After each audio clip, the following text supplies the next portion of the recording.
The low hum of the airplane engines filled the cabin, a monotonous reminder of the miles between Jamal Garner and home. His seat by the window offered a familiar view: clouds, then the distant landscape below, but his mind wandered far from the scenery. Jamal had always been a quiet, introspective teenager, content with the company of his own thoughts. As a black teen flying alone, he had grown accustomed to the subtle tension that came with being watched. It wasn't new. It never was. But today was different.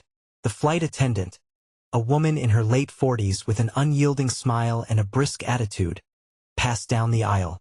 Her gaze caught Jamal for just a second longer than necessary. There was something in the way she looked at him, a flicker of judgment that felt like the chill before a storm. Jamal wasn't the type to make waves. He never had to.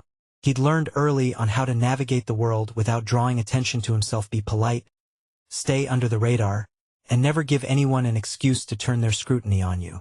But as the woman made her rounds, Jamal could feel the heat of her stare, a small twitch in her brow when she passed his seat. Then she turned back, eyes narrowing. "Excuse me, sir, are you sure you're sitting in the right seat?" Jamal blinked, confused. Yes, I'm sure. Seat 27A. She hesitated, scanning the ticket in her hand. "I'm afraid that's not your seat." His heart skipped. This wasn't supposed to be happening. He double-checked the seat number on his boarding pass, matching it with the one above his head. It was correct. "No, ma'am, I'm in the right seat." The attendant's eyes were colder now, fixed on him. Her smile had faltered, replaced by something sharper. "I'll need to double-check with the captain." Jamal wanted to protest, but something in her voice held him back. He had learned that when authority figures began to challenge you, they often had the upper hand no matter how wrong they were. A few minutes later, the attendant returned with a male colleague, this one younger, more casual in his demeanor. They stood by Jamal's seat, blocking the aisle. "We've received some complaints," the woman said, her voice tight, forced. "Passengers are uncomfortable with your presence here." The words struck like a punch. "What do you mean?" Jamal asked, his voice barely a whisper. He'd never felt this exposed, this vulnerable. "I'm afraid we'll need to ask you to move. Your seat is apparently causing concern," she said. "It's standard procedure when there's a disturbance." "A disturbance? What disturbance?" Jamal wanted to shout, to demand an explanation, but the words stuck in his throat. The entire plane felt like it was closing in on him, the eyes of the passengers suddenly feeling like 1,000 weights upon his chest. Jamal's fingers tightened around the armrest, his gaze shifting toward the flight attendants. He could hear the murmurs from nearby passengers, whispers rising like a tide. The woman's accusation was vague, but the implication was clear. He was the problem, the cause of unease. But then, a quiet voice inside him rose. He was not the problem. Not this time. He had dealt with these assumptions all his life, people assuming things about him before he even spoke. This time, though, he wouldn't let it go. He'd been silent for so long, forced to accept these microaggressions without speaking out. But not today. "Is this about me being black?" Jamal asked, his voice surprisingly steady despite the rush of anger surging through him. The attendant's eyes flickered briefly, betraying something: guilt, uncertainty, before her stern demeanor returned. "We're just following procedure," she muttered, as though that should make everything okay. The young man beside her shifted uncomfortably but didn't speak up. Jamal's eyes locked on him, daring him to do something, anything, but the man remained silent. "Fine," Jamal said, standing up. "I'll move, but only if you can prove to me that I'm in the wrong seat." There was a pause. Then the flight attendant's lip curled. "We'll have to call security." "Go ahead," Jamal replied, not flinching. "Call them." As the attendants fidgeted and exchanged looks, Jamal pulled out his phone. His fingers hovered over the screen. He was done. Done being quiet. Done letting the world label him without consequences. He dialed his mother's number. She didn't pick up immediately, so he left a message, his voice shaking slightly but firm. "Mom, I need you to call me back. Something's happening on this plane." They're accusing me of something I didn't do, and I think it's because of the way I look. I need help. The attendants were still talking to each other, but Jamal couldn't care less. His heart raced, but he remained still. The weight of every unfair encounter he'd ever faced, every moment of being treated as less, pressed against him, but there was power in that. Power in standing still, in refusing to let them make him smaller. The captain's voice came over the PA system, a calm but firm tone. We've received a report about a disturbance involving a passenger. Security will be waiting for you upon arrival. Please remain in your seats and fasten your seatbelts. Jamal's heart dropped, but something inside him clicked. He wasn't going to be just another story where the black kid got blamed and silenced. Not today. By now, murmurs had turned into a buzz. Several passengers had started filming. Jamal's breath caught in his throat as he noticed one woman holding up her phone, aiming it at him. The flight attendant was unaware. The camera zoomed in on Jamal's face, capturing the moment of quiet defiance that could turn everything around. A few minutes later, Jamal's phone rang. His mother's name appeared on the screen. He didn't hesitate. "Mom, they're trying to make me move. They're treating me like I don't belong here," he said, voice rising, full of the frustration he'd been bottling up for years. "Jamal, stay calm. Stay calm, and don't say anything more. I'm calling your aunt, and she's going to take care of this. She's friends with someone in media. You're not alone," his mother responded, her voice tight but firm. Jamal nodded, though no one could see him. The quiet, methodical resolve that had always kept him in check was slipping away, replaced by a fierce determination. He wasn't just standing up for himself anymore. This was bigger than that. As the plane neared its destination, the tension in the cabin was palpable. The attendants had begun to gather their things, preparing for the arrival. The flight crew tried to act as though nothing had happened, but Jamal could feel the eyes of every passenger on him. No one said anything, but the looks, the shame, the guilt, the silent solidarity spoke volumes. Just as the plane began its descent, the flight attendant who had initiated the confrontation walked past Jamal again, this time without looking him in the eye. She didn't say a word, but Jamal wasn't done. His story wasn't over yet. As the plane touched down and the passengers began to stand, he caught the eye of the flight attendant one last time.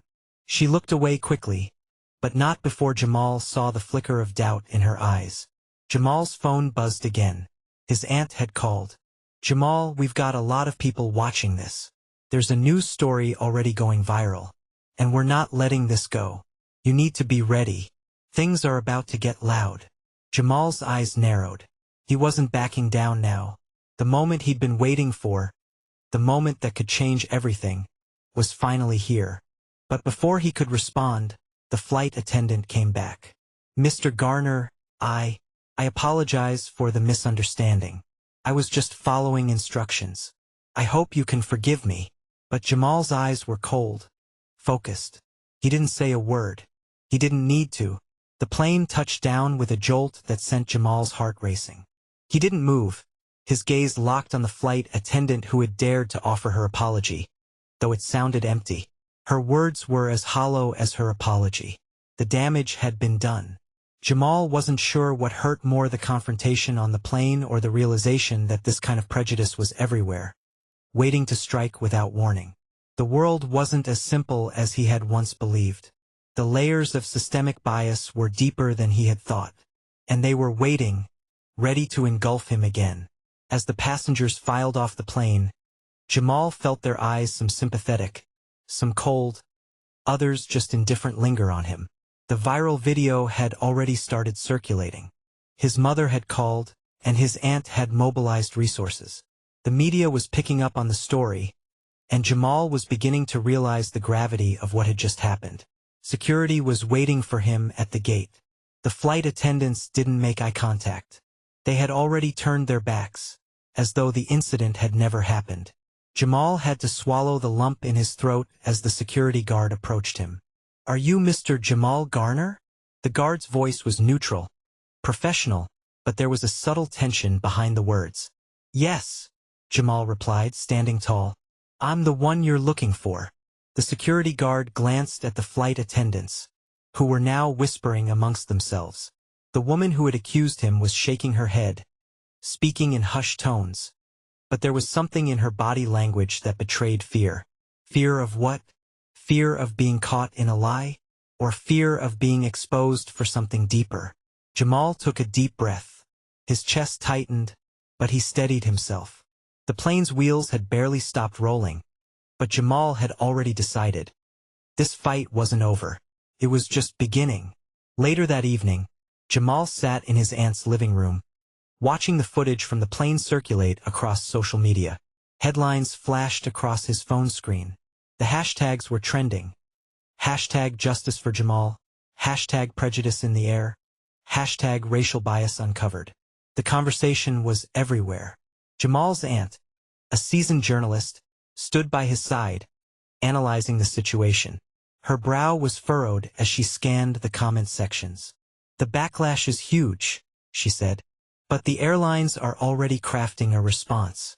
They'll do everything they can to downplay it, to make it seem like you were just a misunderstanding. They'll twist the facts, Jamal. You have to be prepared for that. I know, Jamal said, his voice low. He had already prepared himself for the smear campaign. It was standard procedure. Whenever someone was wronged, the system tried to bury the truth, to twist the narrative, to make the victim seem like the perpetrator. But this time I won't let them. I won't back down. His aunt gave him a thoughtful look, her lips pressed together as she nodded. You've got to be smart about this. Expose them, but do it strategically. They're powerful, but they can't silence the truth forever. People are starting to listen. The next morning, Jamal received a call from the airline's legal department. The voice on the other end was smooth, too smooth. Mr. Garner, we'd like to formally apologize for the incident on Flight 204. We understand your concerns, and we want to assure you that the situation will be addressed appropriately. Jamal's hand tightened around the phone. He could already hear the rehearsed tone in the voice, the false sincerity. Apology accepted, he said, his voice sharp. But I need you to know something. This isn't just a misunderstanding. This is systemic. This is bigger than just your crew or that one flight attendant. This is how people like me are treated every day. The voice on the other end hesitated. Mr. Garner, I understand you're upset, but the airline's priority is to resolve this amicably and quickly. If you would like, we can offer you compensation for the inconvenience. Compensation, Jamal repeated, his voice cold. You can't pay me enough to undo what's been done. You can't just sweep this under the rug. I want justice. I want the truth to come out, and I'm not stopping until it does. The line went quiet for a moment, then the voice responded, this time colder. We'll be in touch, Mr. Garner. Jamal ended the call, his eyes burning with anger. They thought they could placate him. They thought they could buy him off with an apology and some money. They were wrong. Days passed and the pressure mounted. Jamal's story was picked up by national news outlets, but the airline was fighting back. They issued a statement saying the flight attendants had acted within their rights, citing miscommunication, and insisting that Jamal was simply being difficult and uncooperative. They were trying to paint him as the troublemaker. But Jamal's supporters weren't backing down. Social media was flooded with messages of solidarity. His aunt's contacts in the media world had helped elevate his story to the forefront, ensuring that the airline's lies didn't go unchecked. Jamal's social media following grew rapidly as people from all walks of life rallied behind him, demanding accountability. Yet even with the public support, Jamal knew that this was far from over.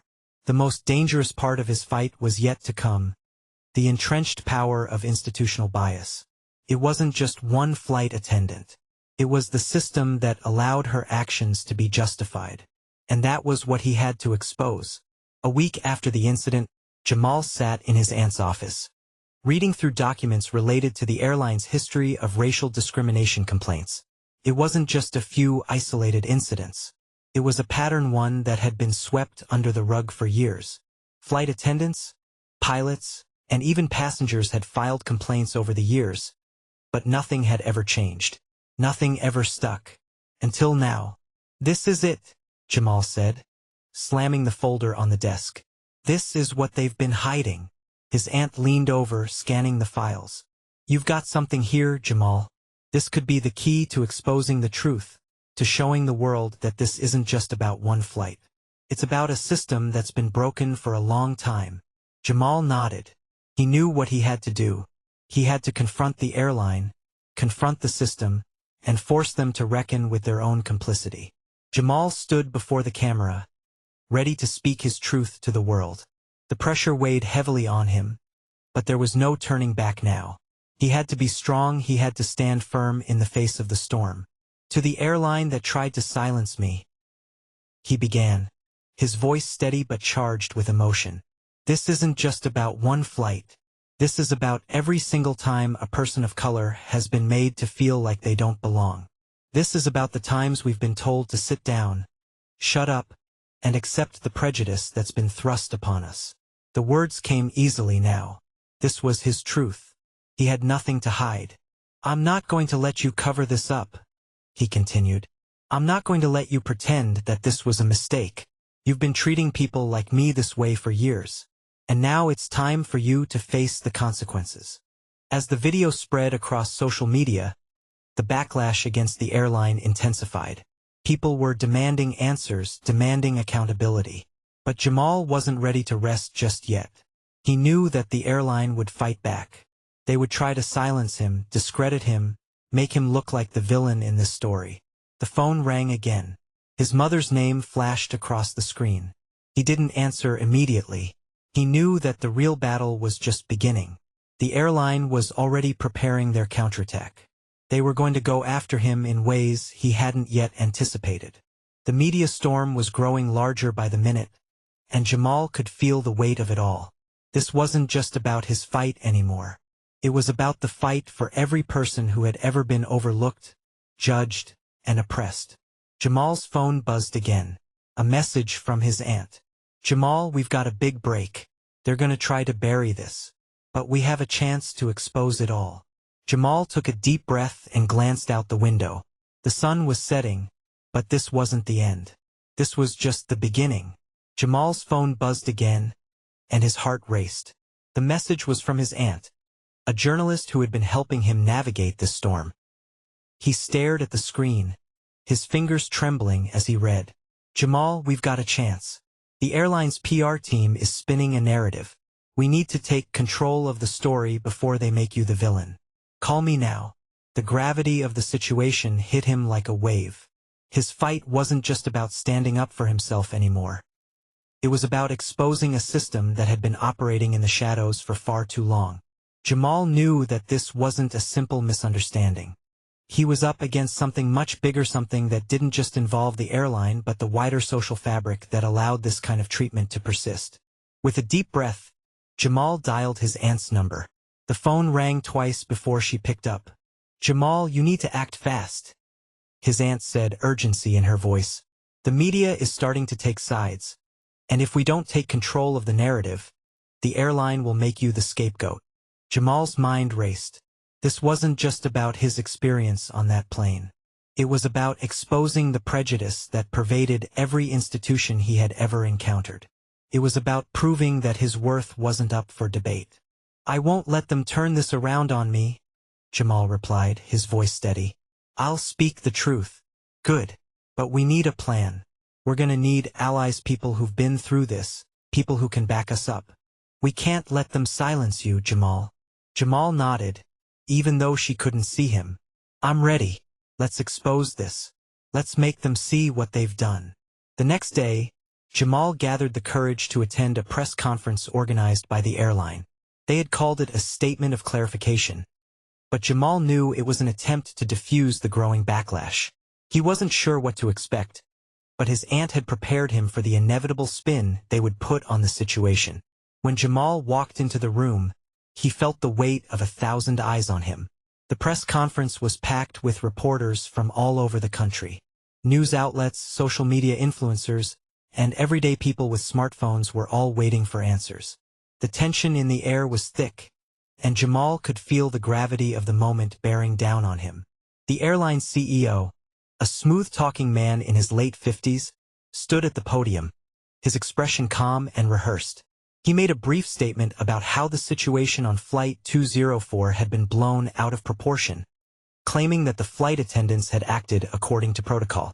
He spoke about the company's commitment to diversity and inclusion, and how they had taken steps to ensure this wouldn't happen again. But Jamal wasn't fooled. This was a rehearsed response. The CEO was trying to bury the truth under a blanket of corporate speak.